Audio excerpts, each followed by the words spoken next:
सत साहिब सतगुरुदेव की जय। बंदी छोड़ कबीर साहिब जी की जय। बंदी छोड़ गरीबदास जी महाराज जी की जय। स्वामी राम देवानंद जी गुरु महाराज जी की जय हो।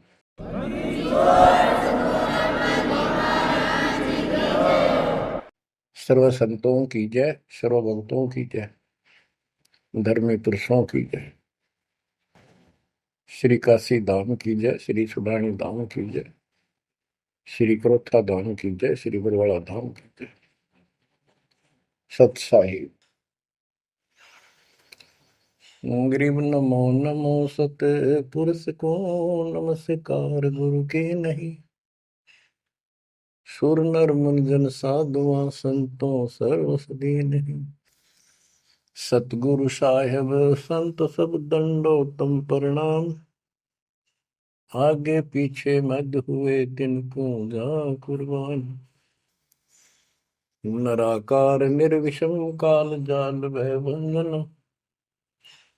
निर्लेपम निज निर्गुणम अकल अनुपेषण।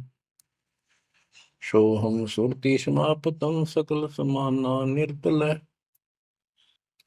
उज्ज्वल हिरंबर हरदम अम्बे पर्व अथाह वार पार नहीं मध्य तुम। ग्रीव दोष मरत सिद्ध होई गणनायक गिरताना। करो अनुग्रह सोई पारस पद परवाना। आदि गणेश मनाओ गणनायक देवन देवा। चरण कमल लाओ आदि अंत करूं सेवा। परम शक्ति संगीत अमृत सिद्धि दाता सोई। अविगत गुण अतीतम सत पुरुष निर्मोही। जगदम्बा जगदीशन मंगल रूप मुरारी। तन मन अर्पो शीसम भक्ति मुक्ति भंडारी। सुर नर मुनि जन ध्यामय ब्रह्मा विष्णु महेशा। शेष सहस मुख गावै पूज्य आदि गणेश। इंद्र कुबेर सरीखा वरुण धर्म राय जावै। समर्थ जीवन जी का मन इच्छा फल पावै। 33 कोटि अधारा जावै सहस 88। उतरै बहुजल पारा कट है यम की फांसी। कबीर सतगुरु के उपदेश का सुनिया एक विचार। जय सतगुरु मिलते नहीं जाते नरक द्वार। नरक द्वार में दूत सब करते खेचा तान। उनसे कभू नहीं छूटता फिरता चारों खाने। कबीर चार खानी में भरमता कबहू न लगता पार। सो फेरा सब मिट गया मेरे सतगुरु के उपकार। जय जय सतगुरु मेरे की। जय जय सतगुरु मेरे की। सदा साहिबी सुख से बसियो। अमरपुरी के डेरे की। जय जय सतगुरु मेरे की। जय जय सतगुरु मेरे की। सदा साहिबी सुख से बसियो। अमरपुरी के डेरे। निर्विकार निर्भय तू ही और सकल वैमा। यदि साधु और सकल वैमा। सब पर तेरी साहिब, सब पर तेरी साहिबी, तुझ पर साहिब नो, निर्विकार निर्भय, निर्विकार निर्भय तू ही, पूर सकल बना, हे जी साधु पूर सकल बना, सब पर तेरी साहिब, सब पर तेरी साहिबी, तुझ पर साहिब ना, निर्विकार निर्भय।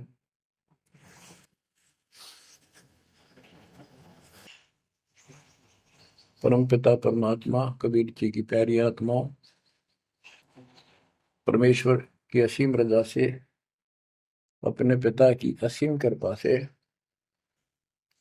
आज इस घोर कलयुग के अंदर अपने को धर्म कर्म करने का प्रॉपर ज्ञान हुआ, विशेष ज्ञान विधिवत, और सच्चा ज्ञान, सच्चा भगवान, सच्ची भक्ति, और आपको पूर्ण सतगुरु प्राप्त हुआ।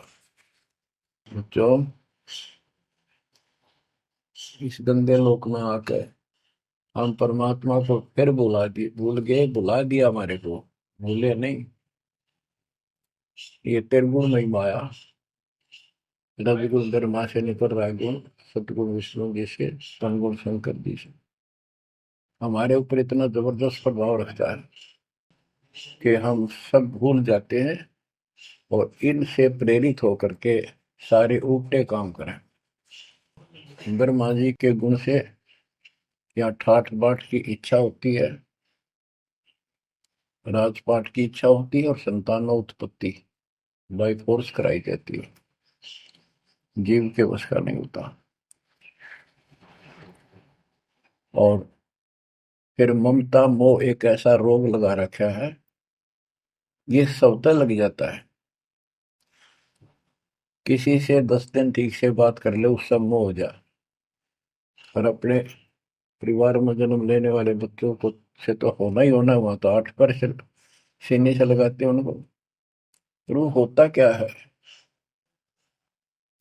ये काल का आहार तैयार करवाया जाता है।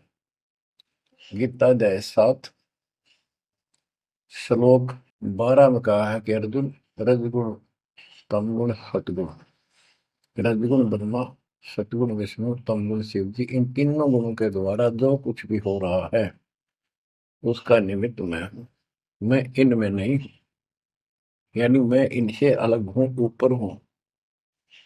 रजगुण ब्रह्मा से उत्पत्ति, सतगुण विष्णु से मोह ममता एक दूसरे में जकड़ देना, सतीथी बोल रहे हैं इसको, अब टिके रहे यहाँ पर, और तमगुण शंकर से संहार।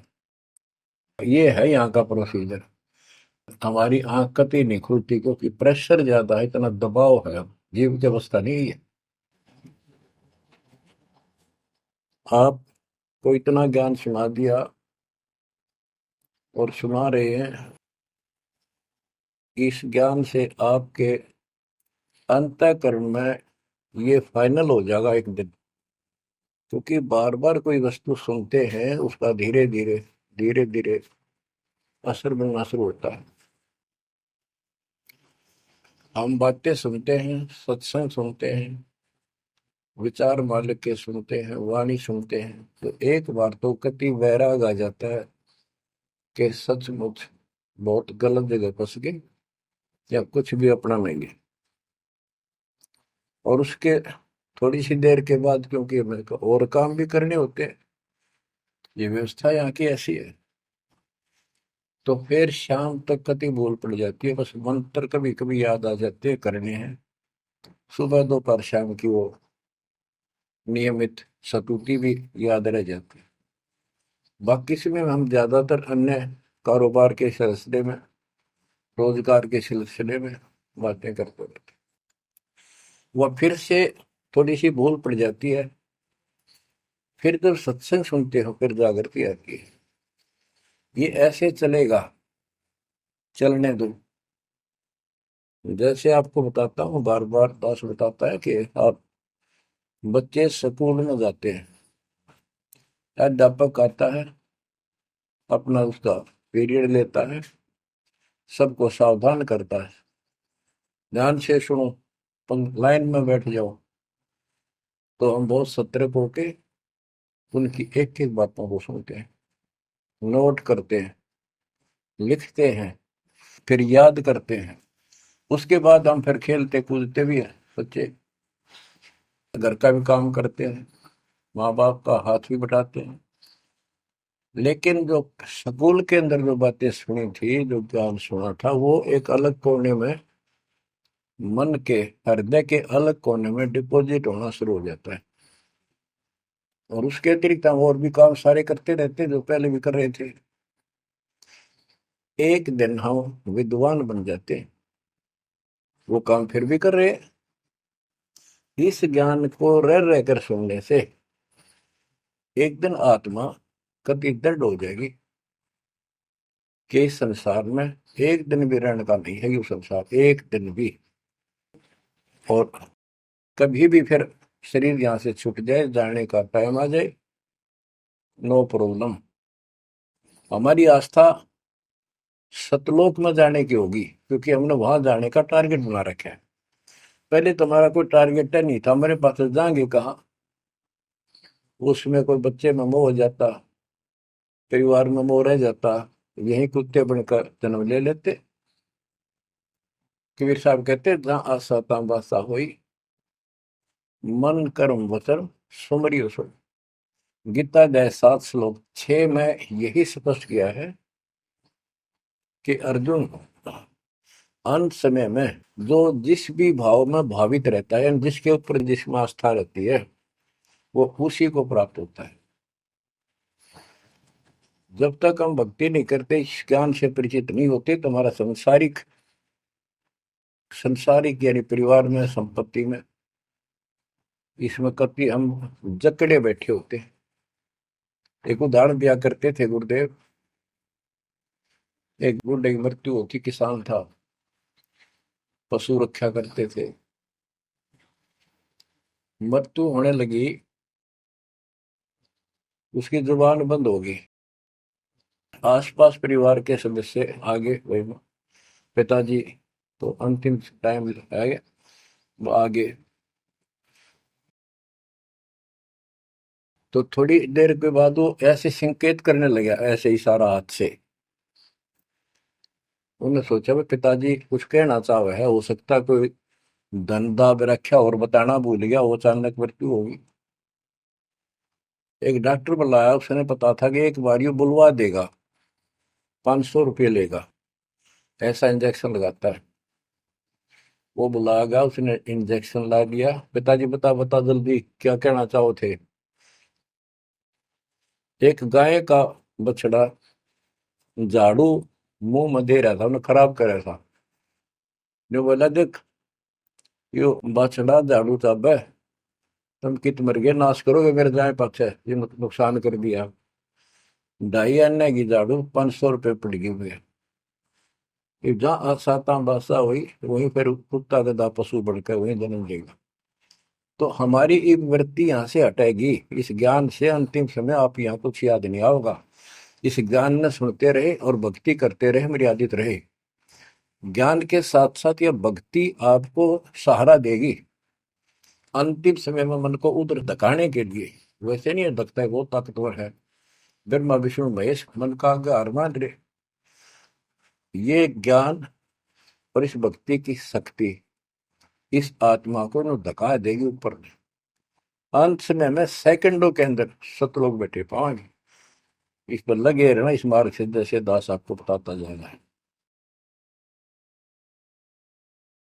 अमर करूं सतलोक पठाऊं, ताकि बंदी छोड़ करूं।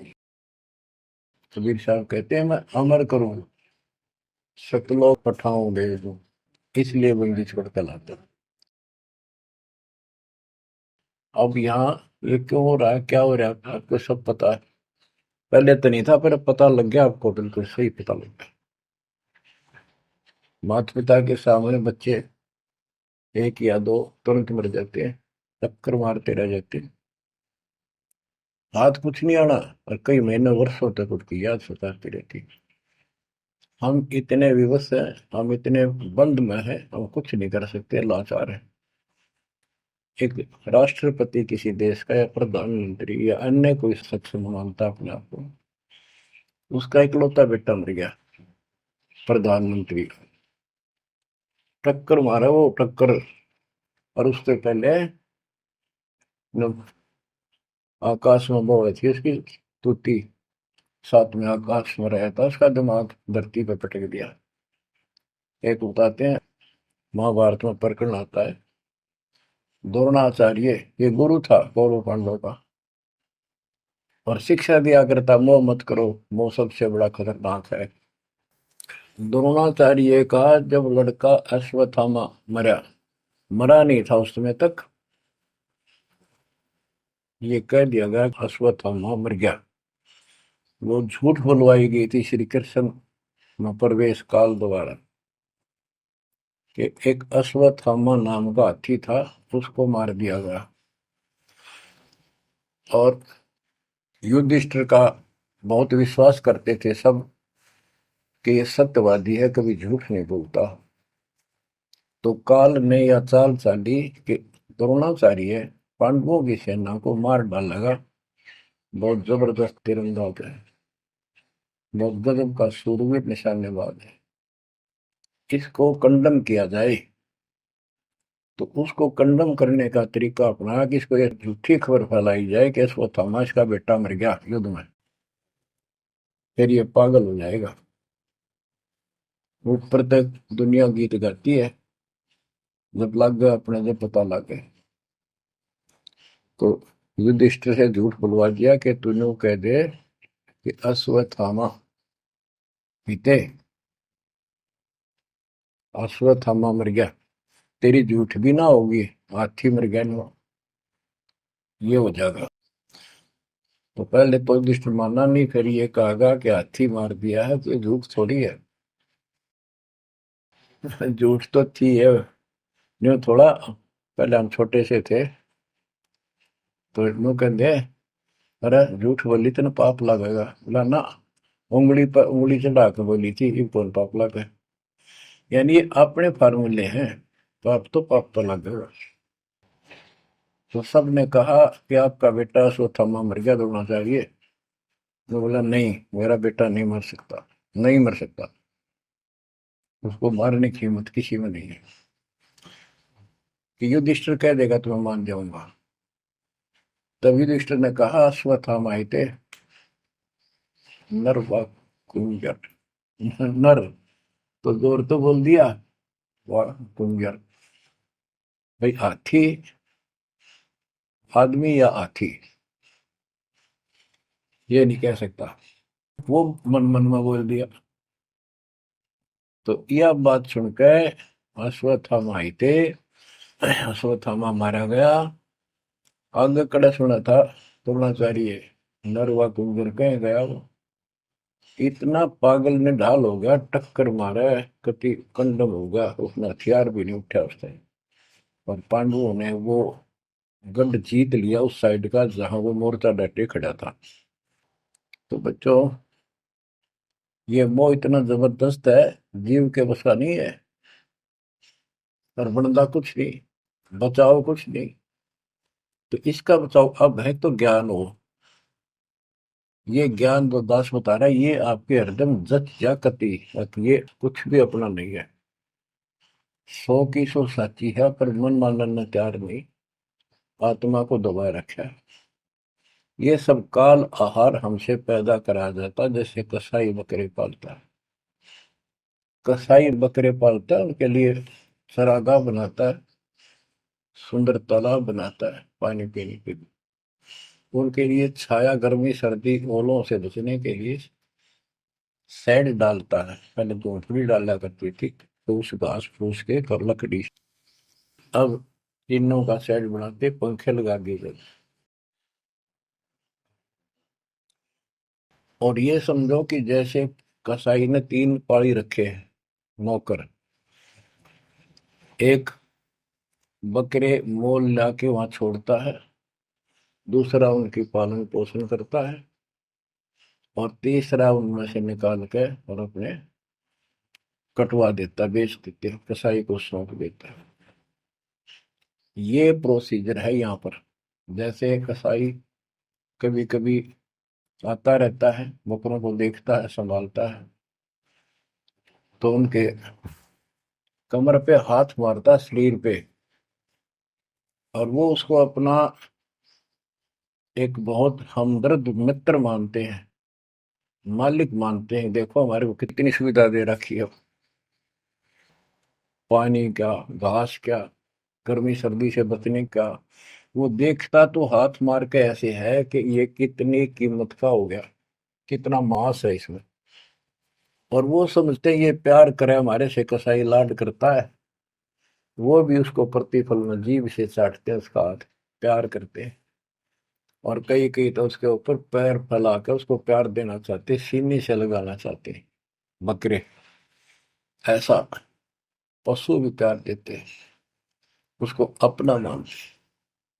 वो देख रहा है इसमें मांस कितना है, और नौकरों को बता देता है इन इनको निकाल लो। उसका कोई रहम नहीं है, कितना लाड करो, कितने उसके गुण गाओ। उसने उद्देश्य यही है, उसका मतलब यही था, उनको पालने का। कबीर साहब कहते हैं, खाई खुराक का पैन पोशाक का यम का बकरा पलता है। या बढ़िया बढ़िया माल खा के, और सुंदर सुंदर कपड़े, ड्रेस, अटपट फैंसी के कपड़े, ये पहनेंगे वो पहनेंगे। कहते खाई खुराक का पैन पोशाक का यम का बकरा पड़ता है। काल के बकरे पड़न लग रहे हो तुम। इन बातों को बच्चों अच्छी तरह हृदय में बैठा लो, एक कोने में।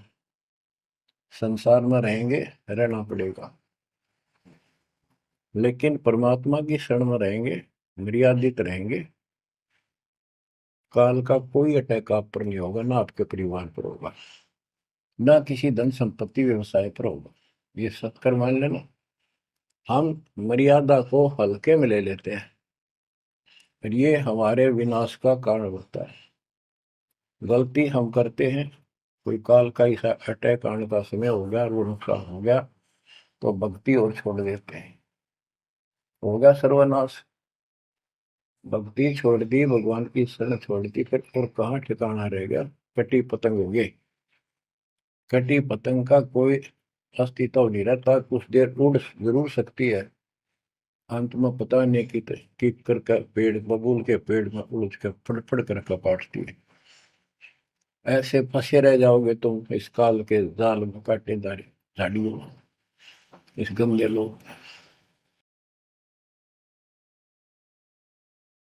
तो बच्चों, इस बात का सख्त ध्यान रखो, यदि आपने यहाँ से निकलना है, मर्यादा ना टूटे। और मर्यादा ये पता नहीं कितने प्रकार से टूट जाती है। जैसे हमने किसी को सेवा दे दी, भाई क्या सेवा कर लो, शुक्रिया दाता का, मजदूरी मिली, खुश हुई, फिर कह दिया ये त्याग दे, छोड़ दी, दूसरे को दे दी। बता फिर दुख क्यों मानना।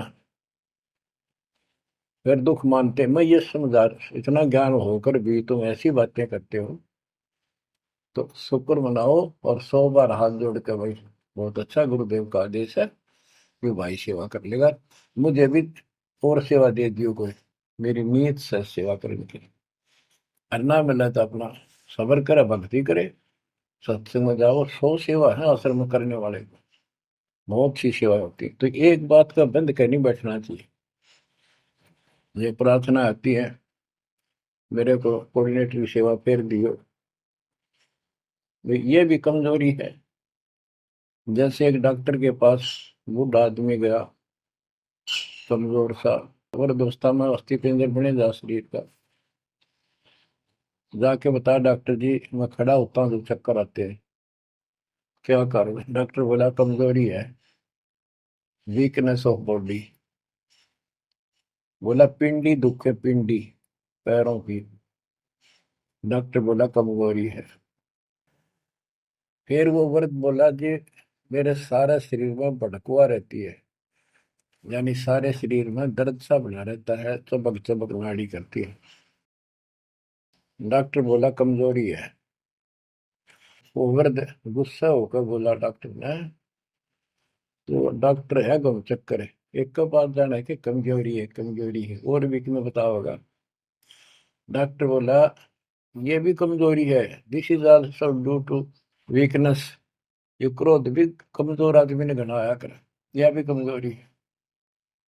तो बच्चों यह सारी ये कमजोरी है जो मर्यादा से नारी हटकर करोगे, चाहे कुछ भी कर लियो। मर्यादा को हल्के में ना लो। जैसे हमने इतने सारे नियम बना दिए,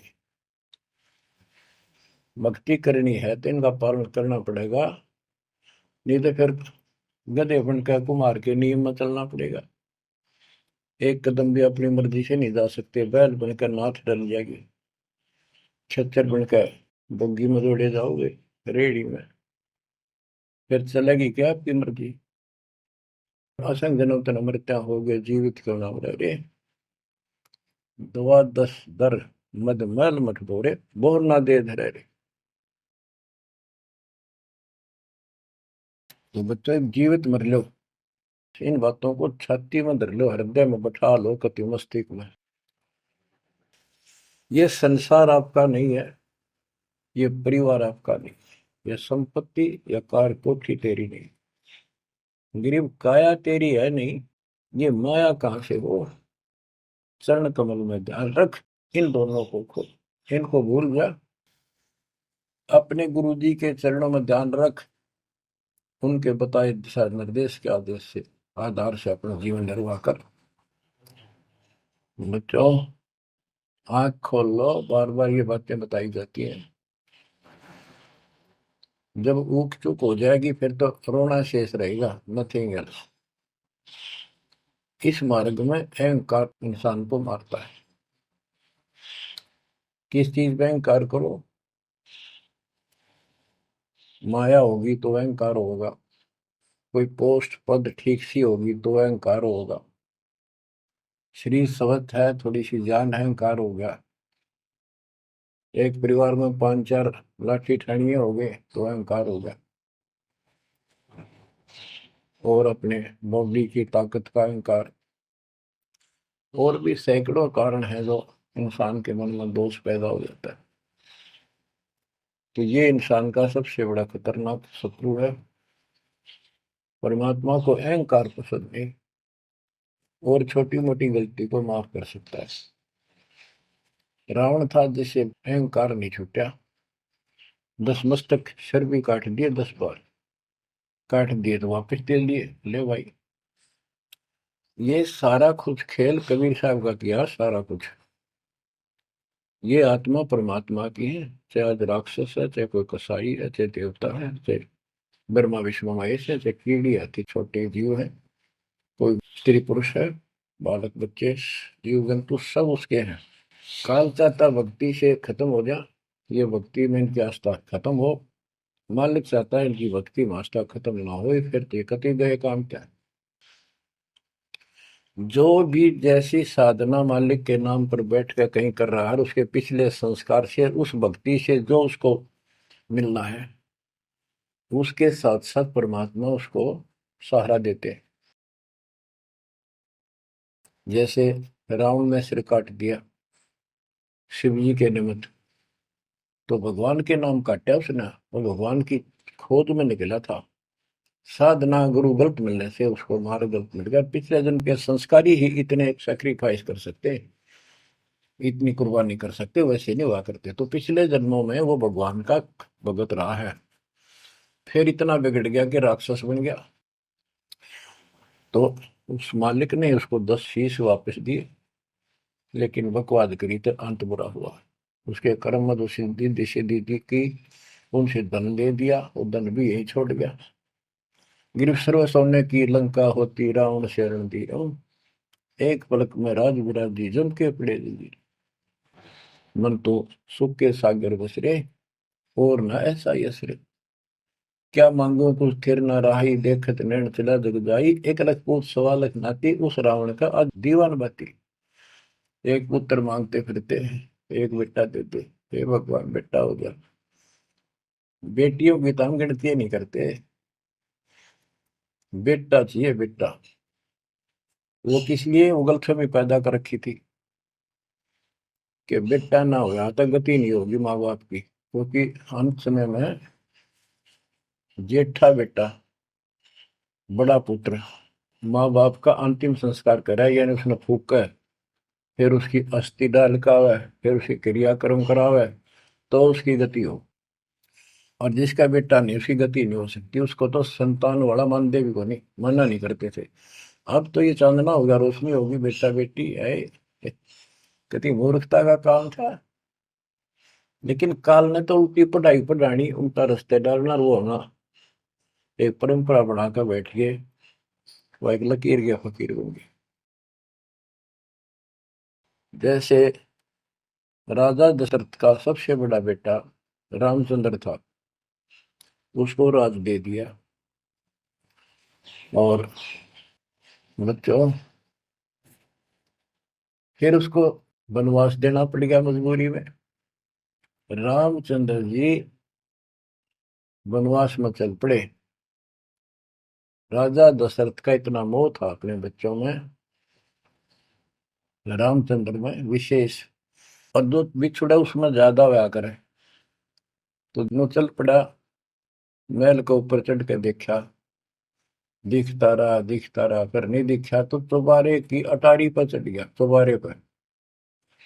चौबारे पर चढ़ के जहां तक उससे दिखा, फिर मुंडेर पर चढ़ गया, एडी ठाई गिर गया, वहां से जमीन पर गिर गया, गिरते मर गया। अब रामचंद्र वापस नहीं आया।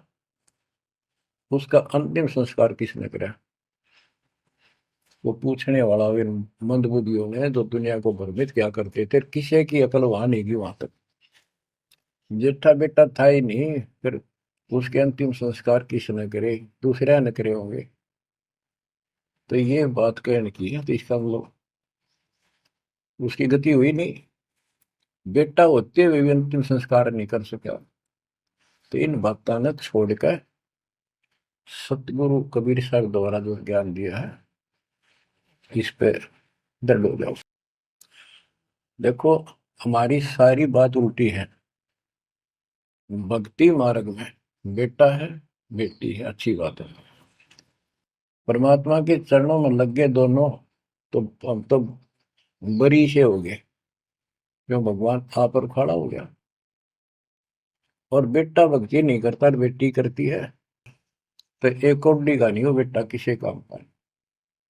कबीर साहब कहते हैं, राम रटत कन्या बलि, साकर फलाना पूत, छेरी के गलगल थना। छेरी के गलगल थना, जिसमें दूध न बूत। बकरी के गल में एक खाल लटका रहा, थन के साथ, व्रत की खाल। कहते वो बेटा था गल का, ऐसे वजन है सिर पर, बेमतलब का व्रत का दिखावा दिखावा है। और वह बेटी अच्छी, राम रटत कन्या बली, सकट बुलाना पूत। तो बच्चों, ये दातम मार्ग है। इसमें सारी बातें पहले से विपरीत हैं। देखो, बेटा ना होगा, बेटी बेटी होगी, तो यहाँ सृष्टि नहीं चलेगी। और बेटी बेटी होगी, बेटा नहीं हुआ, तो भी दिक्कत संसार की सृष्टि में आ सकती है। बाकी भगत का कोई फर्क नहीं पड़ेगा। इन बातों को जो दास कहता है, इनको एक सामान्य बातें ना समझना, निष्कर्ष है इस जीवन का। जिसका बेटी नहीं है, तो उसको ये तड़प रह जाती है बेटा होता। या भूल के भी ना करना। इन बेटे वाले ने देख लो कितने सुखी, टाइम पर रोटी नहीं, चाह नहीं भी तरसे बैठे बैठे। वो सोचे बड़ा दे देगा, छोटा सोचे बड़ा आप दे देगा, बड़ा सोचे छोटा कह देगा। बड़े बेटे आंखें में आंसू बुढ़ा में।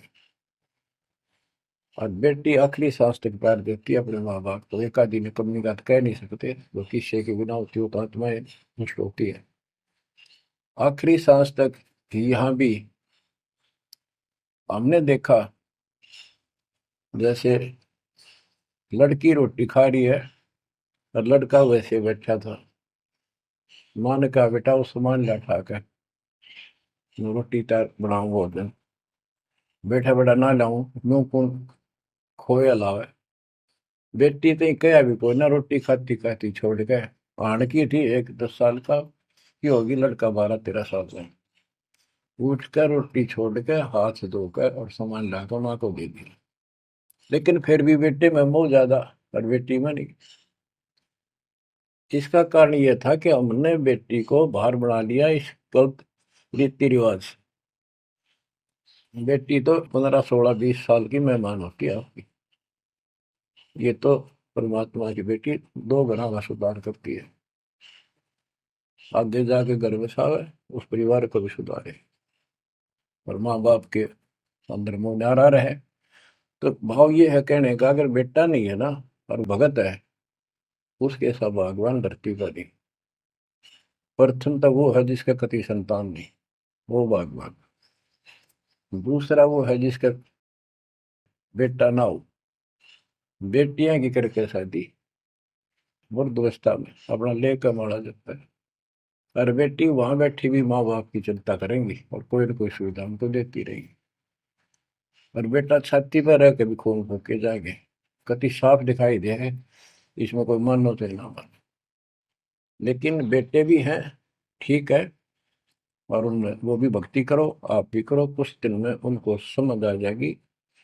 पुत्र वधु भी भगवान से डरने वाली हो जाएंगी, माँ बाप का ध्यान रखें, वैसे कोई विकल्प नहीं इसका। लेकिन इस दुख को हम अच्छा मानते हैं पुत्र ना होने से। हम तो काल ने गधे बना रखे हैं। जितना कष्ट हमें रहे और वजन लग जा रहा है तो हम सीधे चाला और कम हो जाता मानने को नहीं। हमारा तो जैसे एक माई का पुत्र मर गया 15-16 साल का, और भगत थी, टक्कर मारी, रोना पड़े है कि बस की बात है, पाला पोसा ले जाता का। फिर उसने वो सबर हुआ जैसे। उस दूसरे जो एक और बिना भगत थे उनके पड़ोस में, उनके लड़के की शादी होगी और वह पत्नी थी बदचलन। उनको समझाने की चेष्टा करी कि तू ऐसा ना कर, लेकिन वह तो मानी नहीं, उसने वही फांसी खा ली। अब वह भी मर गई और वो बेटा भी जेल में, और वो सारे जेल में। वो दहेज के कारण, एक बेटा था ऐसे ही, उसने बहू को प्रताड़ित किया दहेज लेने के लिए। गरीब घर की लड़की थी, उसने सुसाइड कर लिया। वैसे सुसाइड करना कोई विकल्प नहीं है, इसे गंदे आदमी को छोड़ कर कुमारी रह ले, अपने घर पे बैठ जा। तो उस बेटे के कारण माँ बाप ने भी सजा हुई, बहनों तक भी जेल होगी। इसे बेटे ने के फूका है, ईसा तो पहले मर जाता था, अच्छा था। लेकिन हम इस बात को मानने को तैयार नहीं है, ना मानने में जब क्या कर लोगे, काल तक आ गया, मारे जाओ टक्कर। तो कहने का भाव ये है कि इन विचारों से अपने मन को सेट रखो, परमात्मा जो करता है वो सही करता है। जैसे आपको बताते रहते हैं, एक बार हजरत मूसा जी, यहूदी धर्म के प्रवर्तक में, से किसी ने पूछा सत्संगी ने कि आज के दिन सबसे बड़ा इल्म वाला यानी ज्ञानी कौन है, उसने अपने आप को बताया। तो उसका अल्लाह बोला, जिसको खुदा मानते हैं, जिसने कुरान का ज्ञान दिया, बाइबल का दिया। ये मूसा ने ये बात बहुत गलत की, मुझे अच्छा नहीं लगा। तुमने अपने आप को कैसे कह दिया मैं सबसे विद्वान हूँ। अब मूसा जी भी अपनी जगह ठीक थे जी, यो ज्ञान आपसे प्राप्त हुआ, आप भगवान खुदा हो, और खुदा जो ज्ञान देता हुआ सबसे उत्तम होता है, मैं उसी के आधार पर कह दिया। बोला नहीं, तेरा ज्ञान तो अल खिजर के ज्ञान के सामने फासक भी नहीं, कुछ भी नहीं है। तो अलखिजर के पास मूसा जी पहुंच गए। अलखिजर जी ने कहा, कबीर साहब थे वो, कि मेरी तो बातों को माननेगा नहीं, विश्वास नहीं करेगा, जो मैं को बातें माननी पड़ेगी, कोई ऑब्जेक्शन नहीं होना चाहिए, और बोल लेगा नहीं, सुन देखता देखता रही। वो बोला, मूसा जी बोले, बिल्कुल महाराज, जैसे आप कहोगे, मुझे सब्र करने वाला पाओगे, कति मैं ऑब्जेक्शन नहीं करूंगा आपकी बातों में। अगर तू खरा उतरा तो ज्ञान बताऊंगा, ना बताऊंगा। उसने रास्ते में चलते, एक जवान लड़का था, 17-18 साल का, अलखिजर ने पकड़ के और उसकी गर्दन पकड़ के मार दिया। तो मूसा जी बोले, तनिष बेकसूर को मार दिया, तेरा दिमाग खराब है, यूं क्यों मारा तेने, क्या बिगाड़ा तेरा इसको। तो अलखिजर बोला, मैंने कहा था मैं जो करूँ तू देखता रहिए, बोलना नहीं है, मेरी क्रिया पे अविश्वास ना करना। मूसा जी ने अपनी गलती मानी, चल पड़ा। ऐसे ऐसे 2-3 और कारण गए, सब में उसने ऐसे ऑब्जेक्शन किया। आखिर में वो बिना हार गया। मूसा कि मैं इस योग्य नहीं, मैं आपकी बातों को अविश्वास करता रहा हूँ। लास्ट बता दिया कि इस क्रिया के बाद तो फिर ऑब्जेक्शन किया तो मैं तेरे से बात नहीं करूंगा, ना पे बताऊंगा। ज्ञान बोला भी ठीक है, उस पर भी हार गया वो। तब अलखेजर बोला, सुन ले, ज्ञान तो तूने बताऊ नहीं, तो वो लड़का क्यों मारा था। वो ऐसा दुष्ट पैदा हो गया था, इसके माँ बाप भगत हैं, और उनको इतना परेशान करता, वह रो रो का टाइम काटते। उसके स्थान पर भगवान ने उनके घर में 50 साल की उम्र में एक बेटी का जन्म दिया। उनका सुखी जीवन रहा। ये प्रमाण है उसके अंदर, बाइबल के अंदर। तो बच्चों, ये सत्य मान लो, मालिक जो करे उसको सही मानो। ऊक चूक हो भी जाए तो भगवान से दूर ना हो जाना। वो जो करेगा भगवान कभी गलत नहीं करेगा, ये तो आपने मानना ही पड़ेगा। गलत तो हम करे बैठे, हाँ यू काल करवाने लगेगा, पर रोज गलत हुआ है, एक दिन भी तो नहीं। तो बच्चों, परमात्मा की प्रत्येक क्रिया पर विश्वास रख कर चलो तुम। हमने चाहे कितना नुकसान होता दिखे, राज्य करमता राम की रजा दे रघुशीष, दास गरीब दरस परस, तिस बैठे जगदीश। हम अपनी विचारधारा को ऊपर रखा है, जो घिसी पट्टी और बिल्कुल बकवादों से भरी होती है। इस कारण से हम भगवान पे विश्वास, गुरु जी पे विश्वास, और सब क्रियाओं पे विश्वास करके अपने कर्म छोड़ के फिर काल के जाल में फंसे रह जाते। और वहां कुछ है ही नहीं वो तो सारे उल्टे कर्म, बेसिक परंपरा बनावटी है। बच्चों, विश्वास करो अपने बंदी छोड़ पे, विश्वास नहीं करोगे तो मार खाओगे। गरीबदास जी कहते हैं, गरीब सर्जन अर्जुन को सतगुरु मिले, मक्के मदीने माही, 64 लाख का मेल था, दो गन सब ही जाही।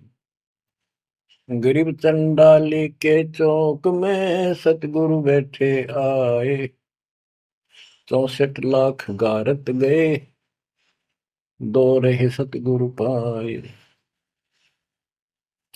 गरीब सरजुन अर्जुन ठाहरे, सतगुरु की प्रतीत, सतगुरु यहाँ ना बैठिए, यो द्वारा है नीच। गरीब ऊंच नीच में हम रहे, हांड चाम की दे, सरगुन अर्जुन समझियो, रखियो शब्द स्नेह। बच्चों, सरजुन और अर्जुन नाम के दो मुसलमान थे। इनके नाम तो मुसलमान पद्धति पर थे।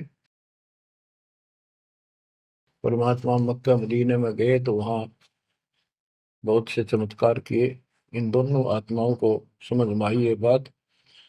फिर ये सारी संगत में वहां मुसलमान थे, 2 वक्त मुसलमान रहे। इन्होंने कहा, वैसे तो काफी थे मुसलमान भी, पर ये विशेष दृढ़ थे, सब नियमों का पालन करने वाले थे। तो इनका नाम बदल के सरजुन और अर्जुन रख दिया। परमेश्वर कबीर जी ने संगत की परीक्षा लेने के लिए एक लीला की। कि ये विश्वास करते हैं या नहीं करते हैं। क्योंकि भक्तों में गुरुदेव के आदेश का भी पालन कम होने लगा था। जैसे एक लड़की थी जिसको ज्ञान हुआ वो गलत काम करती थी, वैसा थी। अपना जीवन सुधारने के लिए मालिक से ज्ञान सुना, सत्संग में आने लगी तो संगत वाले उसको धिक्कारने लगे। गुरु जी से बताया, गुरु जी ने सत्संग के माध्यम से कहा, भाई आपने इस चीज से कोई लेना देना नहीं, कोई सत्संग सुनेगा नहीं तो आत्मा कैसे साफ होगी, कपड़े को पानी साबुन लगेगा नहीं, उसका मैल कैसे उतरेगा। फिर भी वो जैसे तैसे अटपट करते रहते हैं। एक दिन मालिक ने परीक्षा ली, एक लड़की उस वैश्या को हाथी पर बैठाया, हाथी किराए पर लिया, हाथ में गंगा जल, सफेद पानी बोतल में भर लिया जैसे शराब हो। लड़की के कंधे पर हाथ रख लिया, सारी काशी में घुमा दिया, साथ में रविदास जी थे। तो जितने भी सबको पता चलता है, लोग देखते गए, शिष्यों को बुला बुला के लाओ, देख हम तो क्या करते, वहां पर वैश्या तक जाती है, दुल्हा कैरेक्टरलेस है। पहले तो हम भगवान क्या करते उसको, इतने सुख दे दिए, जिसमें जान निकली पड़ी थी, टोटा दुखी कर रहा था, शरीर में कष्ट थे, कहीं सुबह का रोटी भी नहीं थी, और इतने ठाठ कर दिए गुणे दिनों में। जब तो भगवान थे, आज वो शैतान लगे। ये हमारी कमजोर बुद्धि, जीव बुद्धि की सोच थी। सब परमात्मा को छोड़कर दूसरी साधना करने लग गई। गरीबदास जी कहते, बड़ुआ बड़ुआ सब कहे कोई ना जाने खोज। क्यों ऐसे किया था उस बालक ने, इसको कोई नहीं समझ सका। दास गरीब कबीर कर्म, बट सर का बोझ। कि वो इतने शिष्य बना लिए थे, उसका भार गुरु पे होता है उनको पार करने का। अब वो सारे निकम्मे हो गए थे, अविश्वास कर रहे थे, मर्यादा का पालन नहीं करते थे, तो एक का झटके में सारे आपा पड़ गए, वो भार सारा उतर गया। तो उस समय अर्जुन सर्जुन बाहर गए हुए थे, उनका ड्यूटी लगाई थी, तू जाया करो इन मुसलमानों के मेला में, वहां समझाओ लोगों को। तो मक्का मदीना से ये आए। उस समय सारी लीला हो चुकी थी, और कबीर साहब उनकी परीक्षा के लिए उस दिन भी उस लड़की के घर जा बैठे, वैश्या के आंगन में। अर्जुन सर्जुन को बताया कि गुरु जी तब भाई कति गिर गए, जुल्म कर दिया सरेआम, वैसा के साथ साथी में घूम रहे थे, शराब पी रहे थे। अर्जुन सर्जुन को विश्वास नहीं हो रहा था कि ऐसी क्या बात कर रहे हो, ऐसी बात कहने से ही पाप लगता है गुरु जी के प्रति, तुम ये बोल क्या रहे हो। तो एक बोला, मैं अभी देख कर हूँ, आज भी वहीं बैठे ना, एक ही ना, तो जा देख ले, देख लो जाके। वो दोनों वहां गए, परमात्मा बैठे थे, लड़की पैर दुबारी, गुरु जी बैठे चारपाई पे, बेटी बैठी नीचे। तो गुरु जी को शिक्षा देते हैं, गिरफ्त अर्जुन अर्जुन ठहरे, सतगुरु के प्रतीक। यानी उनने कुछ दृढ़ता दिखाई थी, फिर जाके देखा तो वहां सतगुरु से बोले, सतगुरु आना बैठिए, यो द्वारा है नीच। हे सतगुरु, आप यहाँ ना बैठो, ये तो एक नीच औरत का घर है। परमात्मा बोले, गरीब ऊंच नीच में हम रहे, ये हाड चाम की दे, तुम्हारी हाड चाम की दे है, इसकी वही। अर्जुन अर्जुन समझियो, रखियो शब्द स्नेह। तुम समझ जाओ, अपनी भक्ति कर लो, जो नाम दिया, इन बातों में कुछ नहीं दे रहा। तुम गुरु को शिक्षा देते हो तो मेरे गुरु हो गए। ऊंच नीच में हम रहे, ये हाड चाम की दे, सरजुन अर्जुन समझियो, रखियो शब्द स्नेह। तो उनकी आंखें जब खुल गई, पैर पकड़ लिए, माफ करो गुरुदेव, मेरे नीच आत्मा है, हमसे बड़ी भूल होगी, क्योंकि वो चाहती उनको भक्ति। फिर परमात्मा ने कहा, बेटा कितनी बात बना लो तुम, मेरे प्रति वो भाव थारा हो नहीं सकता, तुम्हारे मन में मैल आ चुका है, और ईब मेरे इस शरीर से, गुरु रूप से तुम पार नहीं हो सकते।